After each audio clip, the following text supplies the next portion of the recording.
नमस्कार मैत्रिणी, Komal's creation YouTube चॅनलवर मी कोमल आपलं अगदी मनापासून स्वागत करते. तर हे बघा, ही क्लायंटची नवी कोरी साडी आहे. त्यांनी ही साडी आणली होती. मी मागच्या व्हिडिओमध्ये तुम्हाला सांगितलं होतं की त्यांना खास लग्नासाठी साऊथ पॅटर्न स्टिच करून हवा आहे त्यांच्या मुलीसाठी. तर तोच साऊथ पॅटर्न आहे, त्याचंच मी आज तुम्हाला कटिंग दाखवणार आहे. आणि या पॅटर्नसाठी मी अस्तर हे 3.25 मीटर वापरलेलं आहे. आणि हे मी ब्लाऊज पीस आणि जो पूर्ण नेसता पदर असतो प्लेनमध्ये ते मी कट करून साईडला ठेवलेला आहे, कारण ते प्लेन मला वापरायचं नाही आहे. आणि हे बघा, अस्तरवर पहिल्यांदा काय करायचं आहे, म्हणजे ब्लाऊजचं कट करून घ्यायचं आहे. आधी कापड ब्लाऊजसाठी जे लागतं ते ब्लाऊजची जेवढी हाईट आहे त्यामध्ये प्लस 1 इंच करून ते कट करून घ्यायचं आहे. आणि नंतर त्या कापडावर ब्लाऊजची मापं टाकायची आहेत.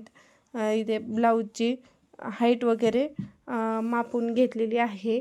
आणि खालून एक सरळ रेषा, तिरकं होऊ नये म्हणून एक खाली आणि वरती सरळ रेषा मारून घ्यायची आणि ते कट करून घ्यायचं आहे. मी ब्लाऊजसाठी 5 वर्षाच्या मुलीचं कट करते, तर त्यासाठी मी शोल्डर हे 1.5 इंच गळा रुंदी 1.5 इंचाची घेतलेली आहे. आणि शोल्डर आहे ते 3 इंचाचं घेतलेलं आहे. आणि आर्महोल आहे तो मी 4.5 इंचाचा घेतलेला आहे. आणि इथे चेस्टचा चौथा भाग, कमरेचा चौथा भाग असं ड्रॉ करून घेतलेला आहे. आणि फ्रंट शेप देऊन घेते आणि नंतर बॅक शेप हा देऊन घ्यायचा आहे. हे बघा, व्यवस्थित फ्रंट शेप असतो तो थोडासा ब्लाऊजच्या आतमध्ये असतो.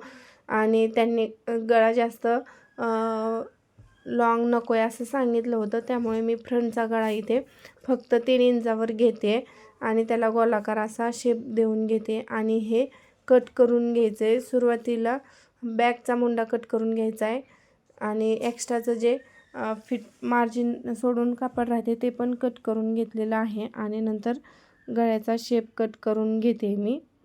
हे बघा, पुढची मागची साईड अगोदर मी हे फ्रंट साईडचं कट करून घेते.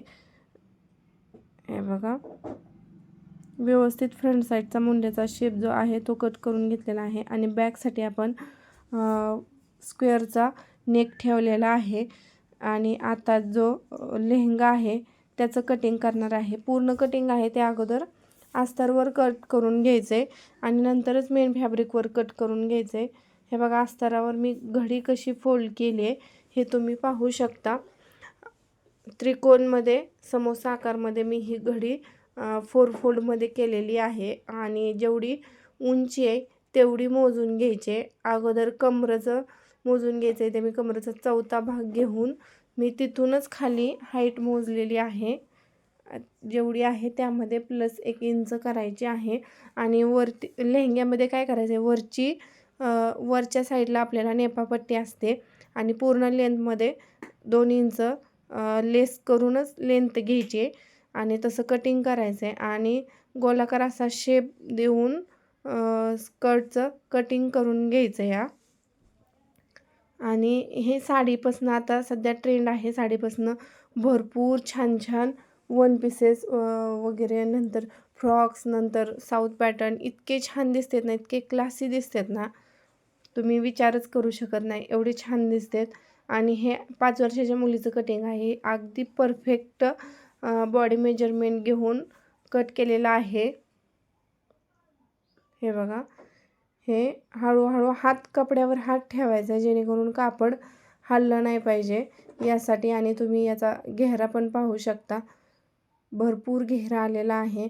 आणि हे सगळं नंतर आपण काय करायचं आहे, साडीवर जो साडीचा पदर होता त्यामध्ये मी पुढची आणि मागची साईड कट करून घेते. कारण जो पदर आहे त्यामध्ये बरोबर बॅक आणि फ्रंट साईड बसते, त्यामुळे ते व्यवस्थित कट करून घेतले. आणि नंतर जे पदराचं एक्स्ट्रा राहते ते कट करून घ्यायचं आहे. आणि जे डिझायनर साडीचं आहे त्यामध्येच मी लेहंगा करणार आहे. हे बघा, हे जे कटिंग केलं आहे ते व्यवस्थित ठेवून द्यायचं आहे. आणि आता ह्या साडीची व्यवस्थित घडी घालून घ्यायची 4 फोल्डमध्ये.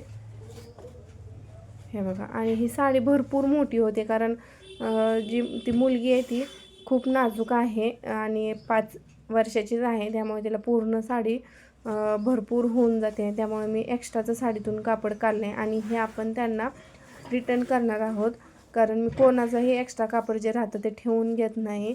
कारण पूर्ण आपलं जे बिझनेस असतो तो इमानदारीवरच डिपेंड असतो. कस्टमरचा आपल्यावर ट्रस्ट असणं खूप गरजेचं असतं.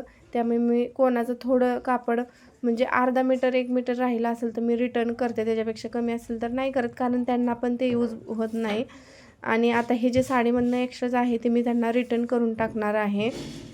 आणि व्यवस्थित अशी 4 फोल्डमध्ये मी घडी घालून घेतलेली आहे. आणि आता काय करायचं आहे, पूर्ण लेहंग्याची जी उंची आहे लक्षात राहिलं का, जे पूर्ण उंची आहे लेहंग्याची त्यामध्ये 2 इंच लेस करायचं आहे. ठीक आहे. आणि नंतर वरच्या साईडनं आपण नेपापट्टी जोडून घेणार आहे. त्यामध्ये ते नेपापट्टी असते ते 2 इंचाची घ्यावी लागते आणि ते त्यामध्ये ॲड होतं. ठीक आहे.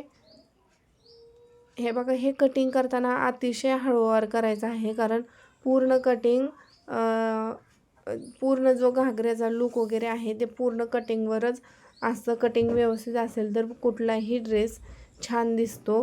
कटिंग व्यवस्थित आली पाहिजे यासाठी हळूवार कट केलं पाहिजे. ठीक आहे. आणि नंतर हे बघा, मी जागोजागी टेप लावून, कारण कमी जास्त व्हायला नको, खालीवर वाटायला नको, म्हणून जागोजागी टेप लावून ते कट करून घ्यायचं आहे. आणि आता आपल्या यूट्यूब चॅनलवर सध्या क्लास चालू आहे, पण मी सगळ्यांना सांगितलं होतं की या साऊथ घागऱ्याची मी कटिंग तुम्हाला दाखवेल. त्यामुळेच मी आज क्लास न घेता याची कटिंग तुम्हाला दाखवते. ठीक आहे. हे बघा, आणि तुम्ही बघू शकता, हे कट करताना पण ना इतकं व्यवस्थित धरून कट करायचं आहे, हालता कामा नये. ठीक आहे. साडीचा कलर वगैरे खूप छान आहे. हळूहळू कट करून घेते. आणि आपल्या चॅनलवर जर कोणी नवीन असेल तर सबस्क्राईब करायला विसरू नका. आपला जो ब्लाऊज बेसिक क्लास आहे तो अगदी मोफत आहे, तोसुद्धा जॉईन करायला विसरू नका, तोसुद्धा जॉईन करा.